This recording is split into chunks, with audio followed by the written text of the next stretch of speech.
This is some caveman shit.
Welcome to the Dreams of Consciousness podcast.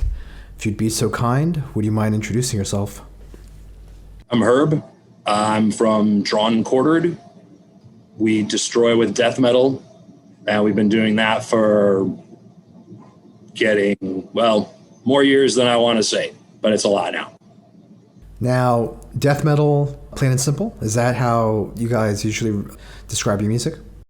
In a nutshell, yeah. I mean, it's, you know, most people would call it brutal death metal. It's definitely dark and sinister. So, you know, some people at that.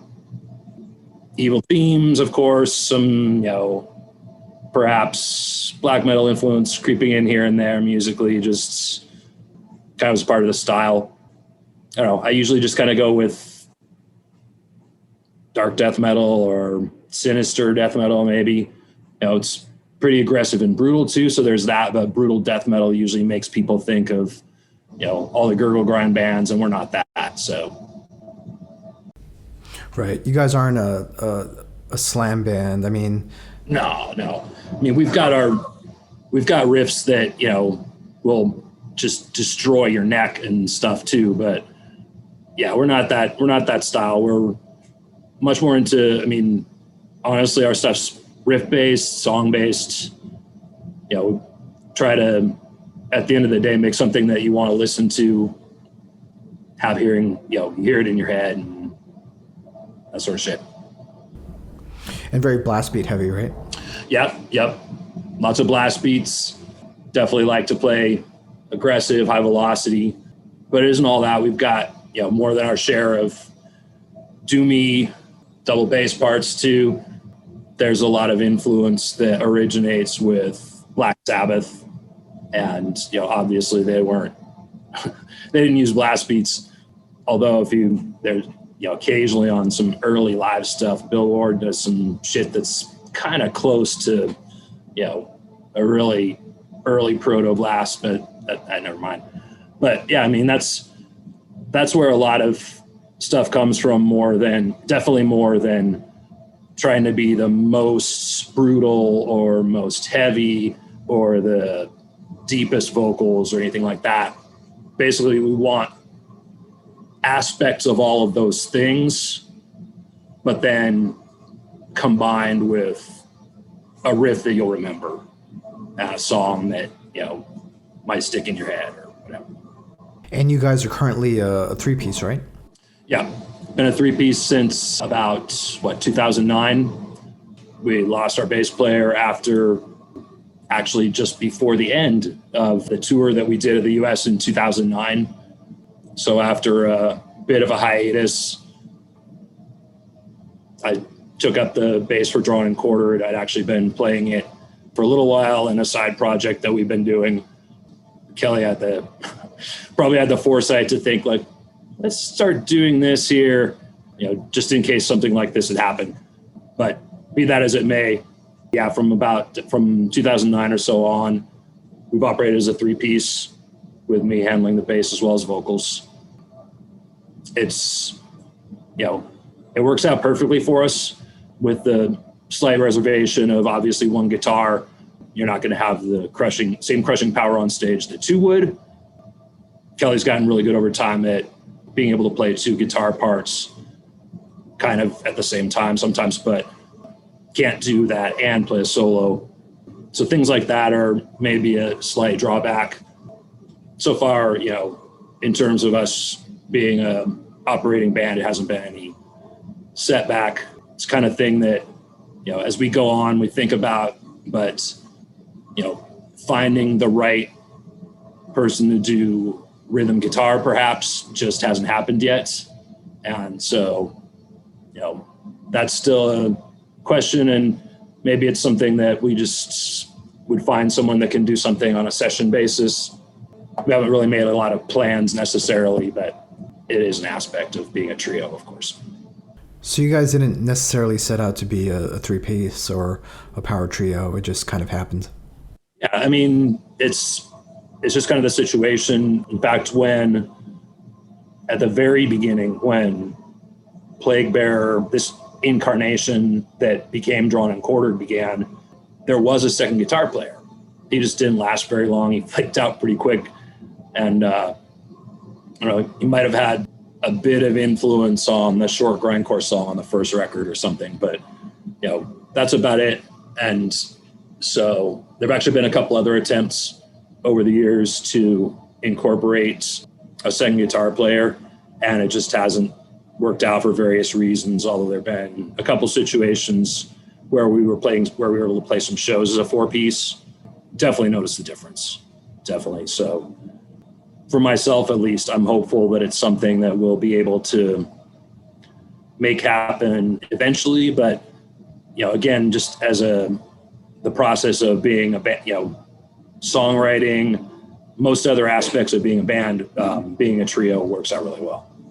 So you mentioned Plague Bearer. Can you tell me a little bit about that transition, going from when you guys were in Plague Bearer to when you formed Drawn and Quartered? It was basically just, more than anything, it was just a name change. Plague Bearer was the name that Kelly chose when he basically first formed a band. I wasn't involved with it at the time. I saw their first performance. Kelly saw mine in my first band. But shortly after his lineup fell apart, my band fell apart. Long story short, we ended up working together and put together this lineup. Basically, we started working with Matt, had a different bass player at the time, even before Danny, the guy that played on the first record. No, he only played on the demo, pardon me. And we basically were just starting kind of from scratch as Plague Bearer. And then after a while, we kind of just decided we want a slightly more brutal name. Also back then, I had the strong association with the Bolt Thrower song. And so it seemed, oh, you just have a name, it's a Bolt Thrower song. So we decided ultimately to change it and came up with the Drawn and Quartered name and adopted that and went forward as Drawn and Quartered. And not much more than that, really. Ever since, Plague Bearers, well, maybe not ever since, but on and off, Plague Bear has been sort of a side project for things that didn't work in Drawn and Quartered or just to jam with other people that are friends.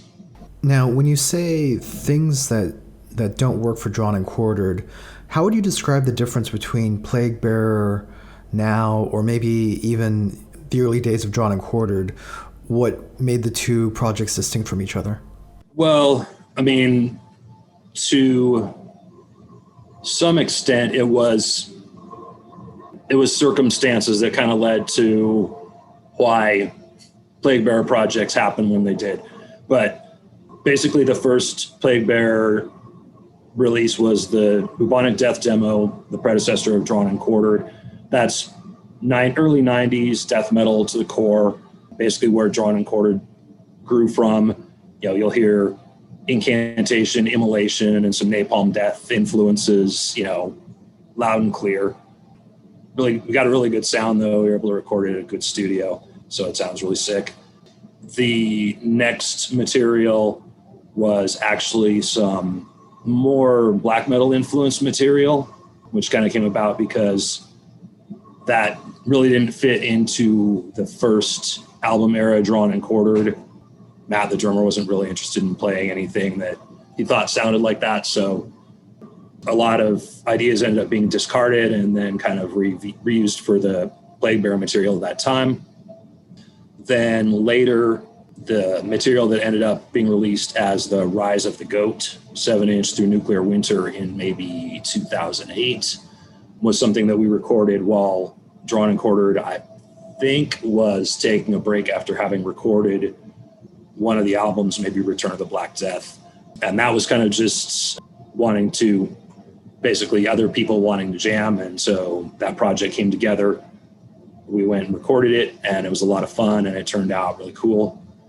And then much more recently, in the past year or two, Plague Bear has been revived as more or less fully operational band with the drummer that worked with us on that mid-period kind of more black metal material, and Nihilist, who's played with In Memoriam, The Infernal, Abazagarath, and a bunch of other bands. And this also was kind of just so we could all play together, but we're doing kind of a bunch of old material from various eras and starting now to write some new material. So that's coming together and is going to sound really cool. And just to kind of wrap it up, there's also the recording completed of Plague Bearer. It's old material re-recorded, but it also turned out really killer. Not sure when or where that will be coming out, but it will be coming out eventually. Have you guys always been based in Seattle? Yes. Can you tell me a little bit about what the scene was like when you started Drawn and Quartered? Because especially during that era, I think when people think of music coming from Seattle, even heavy music coming from Seattle, they don't necessarily think of the death and black metal scene. Oh, no, of course not. That was when we were starting, it was the era when, the style that Seattle in the area is most known for to most people was starting to get popular.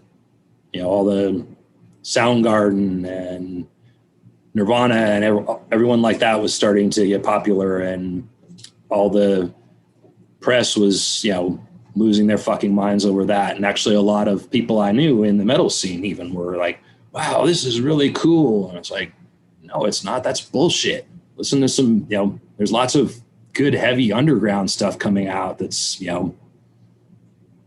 even better than what came before. So don't go listening to this, commercial crap. So the death metal scene was minuscule.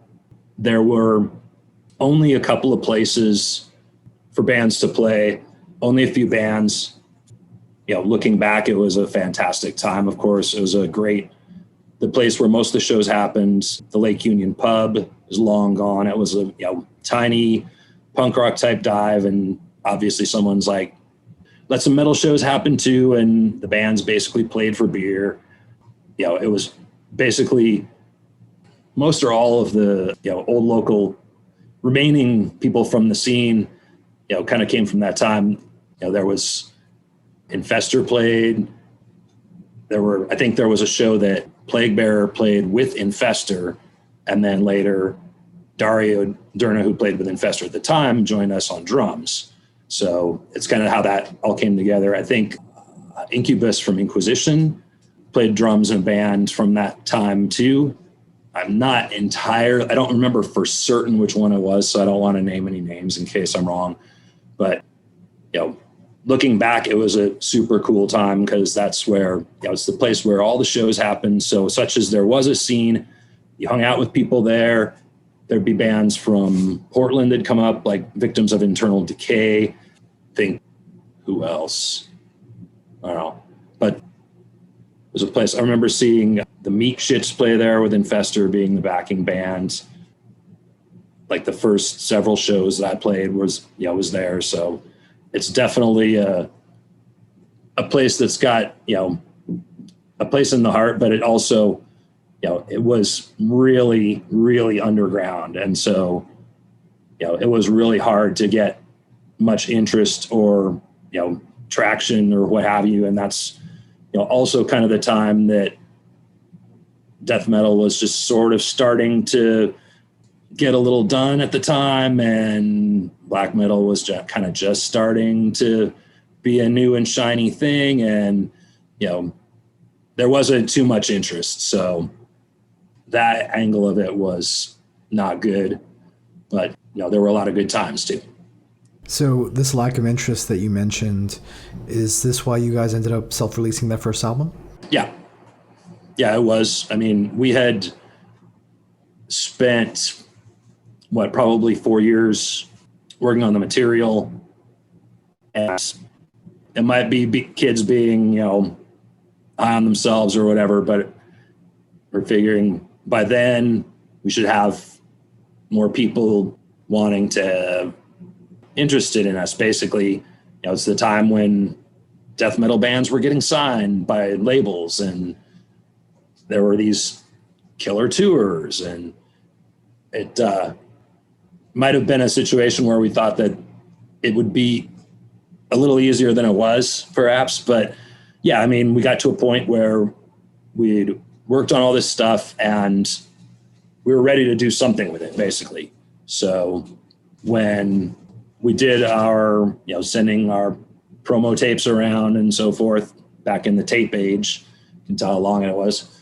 And we got some good write-ups here and there and zines, but it didn't really end up to anything other than the time we were getting some help from Moribund in that they've always been big promoters of the Northwest scene, and even helped distribute the original Plague Bearer demo, which wasn't really too officially released. It was kind of the thing that was recorded and, largely dubbed for people at first. And if I remember right, the only reason he didn't really offer to release To Kill Is Human at first is because he had too many other projects going on. So we just decided, let's just make it happen ourselves. And we did that. And that was that. And then ultimately, I think the next year we got it out ourselves in 98, and Moribund reissued it.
When did you guys first start touring and playing out of state? Touring was definitely a thing that has been pretty limited. First out of state shows were probably just a few years on. We were able to go play some shows in Portland, Oregon. It's about 3 hours away from Seattle. I don't know, it was probably around the demo days or the pre-album days. I don't recall exactly what the timing was without looking it up, but we were able to go out of town pretty early on and frequently. But actual touring, we put a couple together once To Kill Is Human came out, one with Cephalic Carnage and Vile that was kind of through the West Coast and Western US. Later in maybe 2001, we did a short string of dates across kind of the south of the US. And that was pretty much it until 2008, when we did our US tour, which was about 3 weeks across the US and back, which was quite the thing. There was some great shows and some really bad ones and some great times and some horrible times. Going on the road really like shows you what you're made of. Puts you to the fucking test, basically. Is touring something that you still want to pursue and do for each album? Yeah, I mean, we would love to. Basically, the tour we did, we put together ourselves, and it's really difficult, and there's a lot of work you don't get. I could probably talk about it. Kelly put a lot more of the work into it than I did. He was basically the one that booked it and pretty much put it together. But in the, where we are in the Northwestern US, where there's a handful of markets. There's maybe, there's like 3 big cities, a handful of other smaller ones. And then you have to drive a long, long way to get to California or to, places like even Salt Lake City and Denver, and then in the Midwest, even further.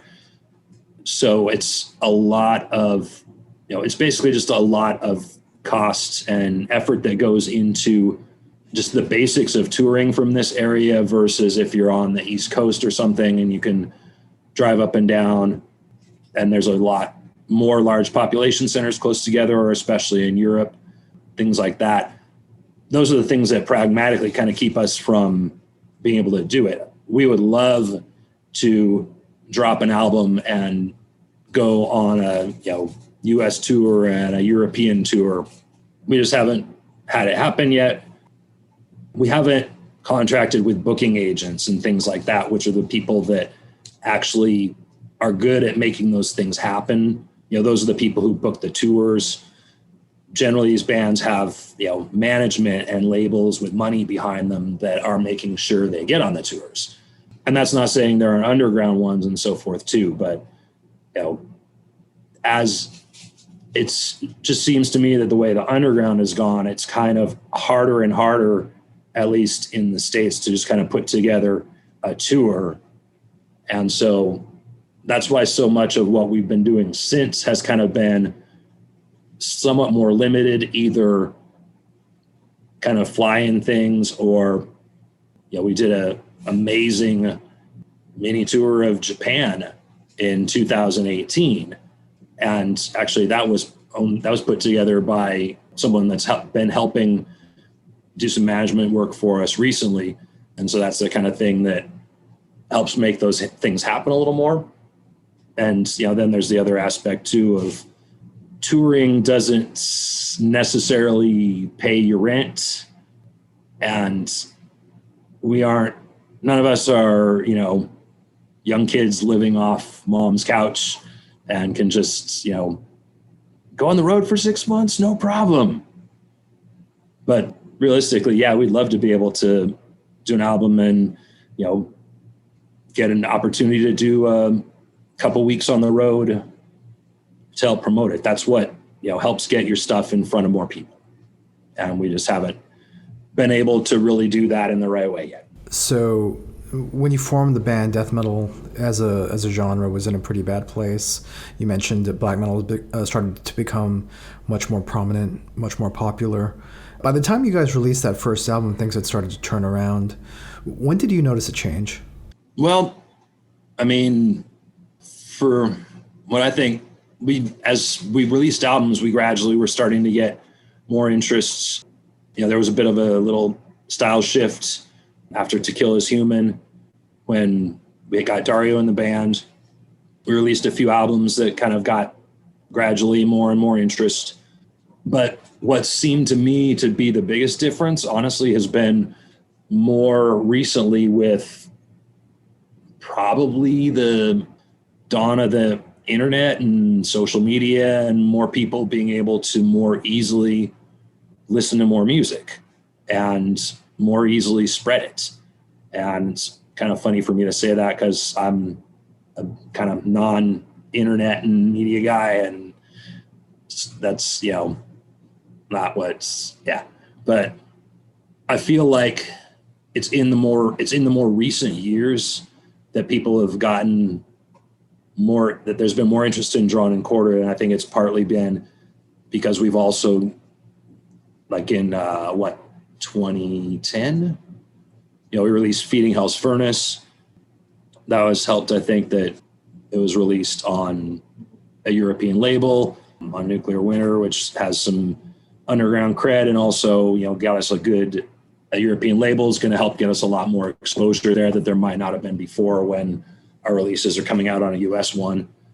And there's also been kind of more recently, it just seems a little more interest as there've been more bands that have helped kind of bring death metal back from the grave, so to speak.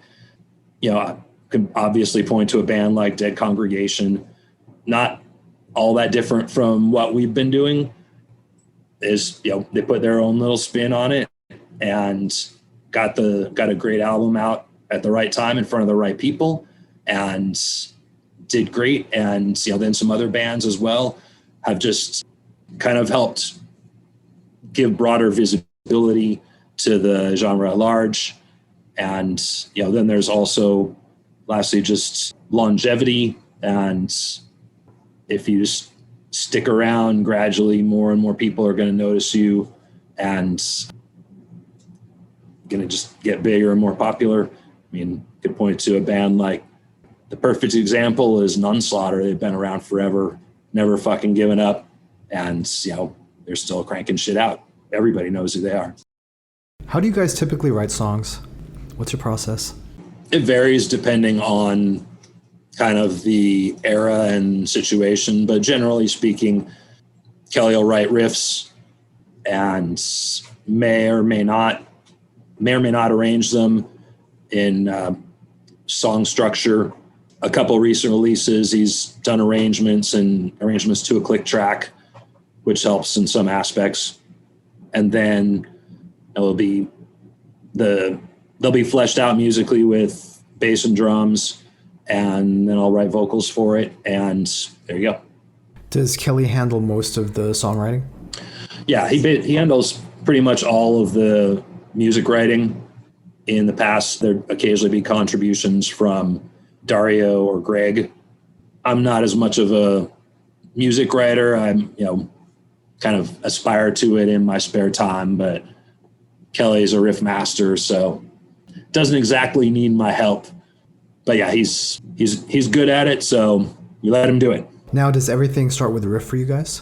Pretty much. There've been, I don't think we've ever really based anything on vocals. It just isn't how I think. To me, it's not really how death metal is created, but I guess there isn't, not that there's a way that it should be created or not.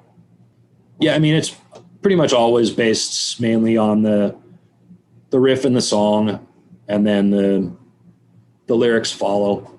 I've always tended to want to try to complement the music with the lyrics as much as I can. So I really like to have a song in as finished a form as possible to write to, so I can feel the full vibes of it. And this is a part that's not as creepy as that part, so put vocals in the part that's less creepy, or maybe they work better in the creepier part, or things like that. So that works. That's always worked best for us, I think, but it's the kind of thing that we might consider in the future. So let's talk about Congregation Pestilence. Yeah. It's your latest release, and it came out at the beginning of July of this year through Crusader Productions. Officially released 4 days ago. Tell me a little bit about the album. Well, it's awesome. A lot of people like it. Sounds great. It's a combination of some songs. There's 5 songs that come from the Proliferation of Disease demo recording that we did a few years ago that we re-recorded in improved versions, basically. And then there's 4 new songs that were originally put together for a split release that didn't end up happening or something like that. I might be confusing things now. But basically, we ended up with that not happening. And because, it was first the 4 songs. And so we were going to record the 4. And then kind of during the process of getting ready to record, we made the decision that we might as well re-record the Proliferation of Disease songs that we did, which are mostly ones we've generally been playing live from that release, to make a full record, which I think I had some initial thoughts of like re-recording old stuff, but really if you're going to release a 4-song EP, it's going to cost people about as much as a full length is anyway. So it was the better choice. And pretty much all the old songs got a little bit of an upgrade or what have you. So it turned out really killer with the mix of songs. It's a really good pacing. The sound of it is a fucking bomb, thanks to Crusader. So we're pretty happy with it. And then, of course, it's got another masterpiece of horror from Gabriel T. Byrne on the cover, possibly his best one for us ever. So with the 5 songs that came from Proliferation of Disease and the 4 new songs that you guys recorded, most of this was done before the pandemic, right? Correct. We actually recorded it during the pandemic. It was, the songs were written, some of them long before. All of the lyrics were written or started before the pandemic, except for one. The title track was the one that was written during the pandemic, which, if you read the lyrics, it is not hard to figure out. So Plague and Pestilence are recurring themes for Drawn and Quartered. And, yes. Of course, your previous band was called Plague Bearer. Yep. Lyrically, what can you tell me about the themes on this album? Well, there's a plague theme, imagine. It kind of runs through the album in places. It's kind of a lot of our themes kind of hint at similar things. Disease, religion, disease. Is there really a difference? And then, how kind of both of those things tend to intersect with lots and lots of death. And so then there's a song or two about serial killers tossed in a boot. So on Jack the Ripper on this one. And then, a couple of random outbursts of hate too, which are things that end up in lyrics as well. And I just get disgusted with humanity, and seems like it'd be good that if most people were dead.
Tell me a little bit about the recording, because I understand Kelly recorded a lot of this himself. Yeah, we've actually gotten to the point that we essentially have a studio where we rehearse.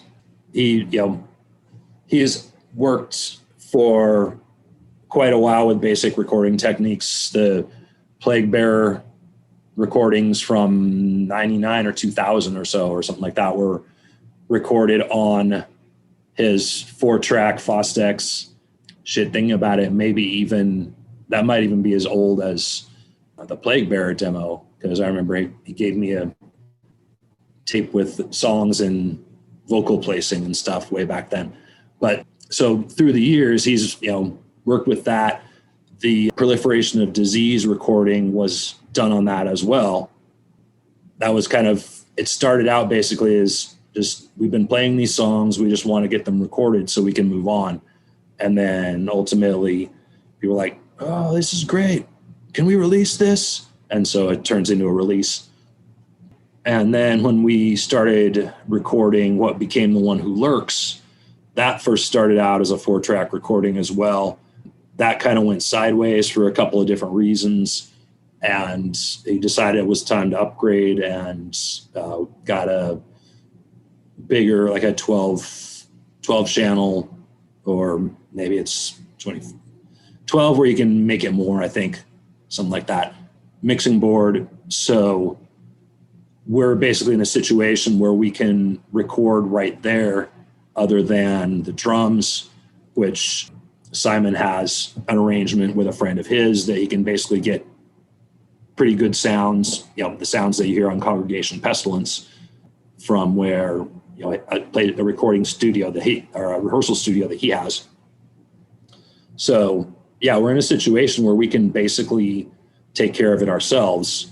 And then for both Lurks and Congregation Pestilence, we've had the help of Cruciator to help make sure that the mix and the master is fantastic. So as you mentioned, Luc Fontaine from the label mixed and mastered this album, and he's also in a number of the bands that are on the label. Have you guys worked with him before? I mean, you mentioned the previous album, One Who Lurks. Not prior to that. I don't exactly know how the arrangement came about, other than that he and Kelly were in contact, and it came to be. I think it was kind of when, like I mentioned, when the One Who Lurks, we were kind of like, all right, we've got this situation. And he was kind of the one that helped us basically turn it into a good sounding album. We ended up recording some parts, quite a few of them, I think. But so yeah, that's where that began, I think. And then Loic also has gotten a couple things reissued. He put a LP pressing of Hail Infernal Darkness out, and for that he shall forever be fucking praised.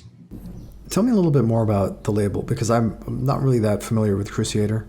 How did they originally get in touch with you, or how did you get in touch with them? I can't tell you much more than what I just did. I think he and Kelly were in touch. I don't really know whether Cruciator was a fan of our previous recordings and had gotten in contact, or whether Kelly had just reached out. I don't really know that, but that's how it happened. I hadn't really been very familiar with them before we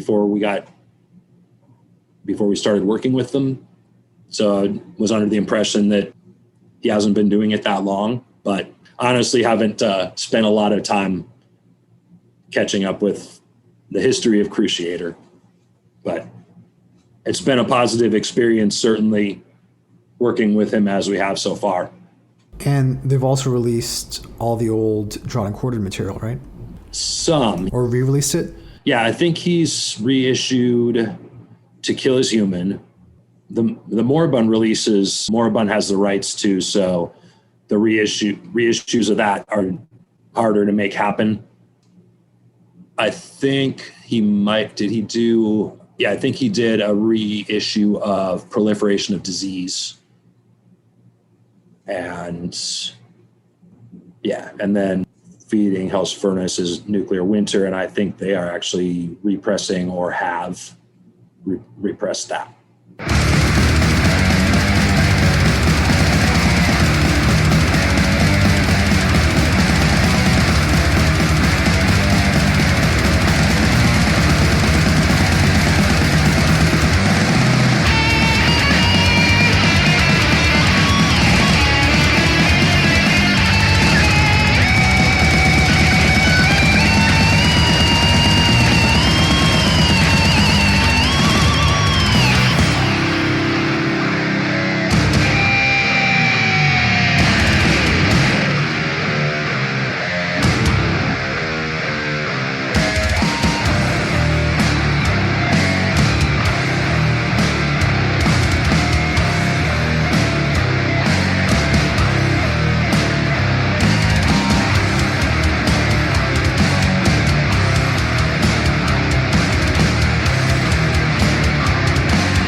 So I understand you guys actually have songs ready for your next album. That is correct. They're actually songs that have been written for quite a while. And as a matter of fact, predate the new songs on Congregation Pestilence. It's just kind of through happenstance that we ended up recording those songs first. But yeah, it's pretty much a full length of new material. It's just going to be riffy, catchy, drawn and quartered, total fucking death. So we're all really excited to get it completed and hopefully out relatively soon. But that's part of the idea, is that the sooner we can get it done, the sooner it's ready and it doesn't have to be rushed. As it is, there's something else that we're finishing up right now, split release with Ravenous Death from Mexico, which is going to be a little bit of a different thing. We're actually collaborating with a friend here.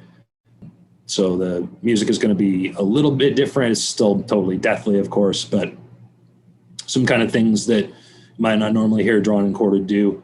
Going to have some collaboration and, guest vocals and solos and so forth.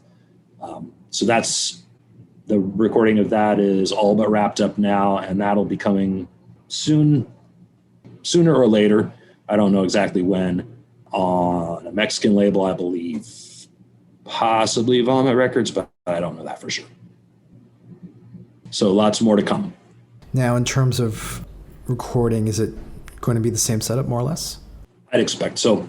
This newest recording, we actually did slightly more primitive and just figured out a way to get actually a pretty good drum sound just in the rehearsal space. So it'll be a little bit of a raw recording than Congregation Pestilence, certainly, but it's still going to sound killer. I expect we'll do the full length as we've done Congregation. So you guys are actually approaching your 30th anniversary. Is there anything that you guys haven't done yet that you'd still like to do? Yeah, tour lots of places. Still make the ultimate drawn and quartered album. There's lots for us to do. We still feel like we've got our best album in us, even though we've gotten some pretty good highlights by now, I think, with this new one and Feeding Hell's Furnace and Hail Infernal Darkness. But I think we feel like we can better all those. And we've only set foot in some places and not even set foot in others. We've performed one single show in Europe. We got to play the NRW Death Fest in Germany in September of 2019, not too long before the death. And that was an amazing time, but due to a couple of circumstances, we were only really able to go over for that one show. So it was kind of a long weekend there, which was, a little underwhelming after all the time, but still better than nothing. We'd love to go back to Japan. We'd love to do more in South and Southeast Asia. We've got friends in New Zealand and Australia. We'd love to go to South America. There's places in the States that we've never been to. We've never been to Eastern Canada. There are lots of untouched places that we want to get to, and still more great music to be made. So tell me about this ultimate drawn and quartered album. How does it compare to what you guys have already done? Well, it's a little hard to say for certain, because as it is now, it's riffs. It's riffs and clicks. But what we had started to put together, when it was first written, we started working out a few songs and they were turning out killer. But basically the material is meant to be just straightforward, aggressive, fast, and catchy. And so I feel like it's going to be a great record. It's going to end up being some great songs. A lot of that ends up being how things come together with the drum patterns that complement the riffs, the lyrics that add to that, solos that add emphasis, and, crazy leads that blow your minds. And none of that's there yet. So those are the kind of things that we're going to have to, that's the work still to do to make that ultimate record. But what there is of it so far, I think is going to be phenomenal. So until then, Congregation Pestilence is out now through Crusader Productions. Herb, tell people how they can order the album. What's the best way to get it? Well, you can use your internets and go to Crusader's website or probably Bandcamp. We have Facefuck and Bandcamp, and we also have a kind of official web store now via Nameless Grave. They have all of our music releases. They don't have merch, but you can get your vinyl and CD Poison from them. Also, look for your other good death dealers like Iron Bonehead. Obviously, people like Nuclear War Now and Hell's Headbangers will have and will stock it, presumably. Check it out. Do you want to say anything about the vinyl version or any of the physical versions that are coming out? Just that you want the vinyl version, so you have the full-size version of Gabriel's artwork on the cover. And of course, vinyl always sounds better. And if people want to get Drawn and Quartered merch, how can they do that? For merch, go to our Bandcamp, Drawn and Quartered Bandcamp. I know you're not a social media guy, but for the people who do want to follow you guys online, how can they find out more about Drawn and Quartered and keep up to date on what you guys are doing? Look us up on Facebook. Excellent. Is there anything else you want to say? Hail Satan. Hail death metal. Hail metal. Fantastic. Thank you so much, Herb. Thank you, Adrian. It's been a pleasure.